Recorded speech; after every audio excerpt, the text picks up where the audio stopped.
into it. The rebels took it over, but when Gaddafi bombed it, then, of course, he was the enemy and he was the dictator and he's the terrorist. If Canadian forces marched into Washington, D.C.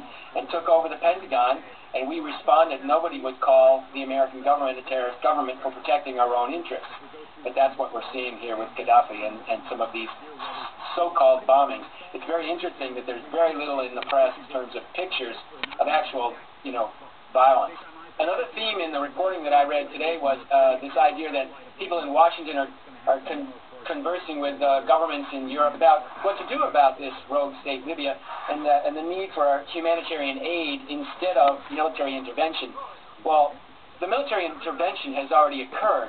By that I mean special forces have been on the ground in Libya before February 26th, laying the ground for what's going on there now. And they're all over the place. There's Navy SEALs coming in from the Mediterranean, and there's special forces coming in from Niger on the other side, where the U.S. has special forces training that has been openly advertised in American military journals. World Affairs expert Stephen Cohen says what's going on in Libya won't necessarily bring about democracy.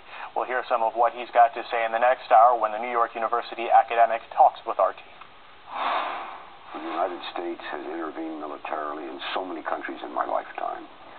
Very rarely has it worked out for the better. American intervention discredits the alternative to the tyranny that's being overthrown. Because if it appears the tyrant is overthrown with the backing of the United States, then the forces that favor a domestic democracy are wounded. We've seen that.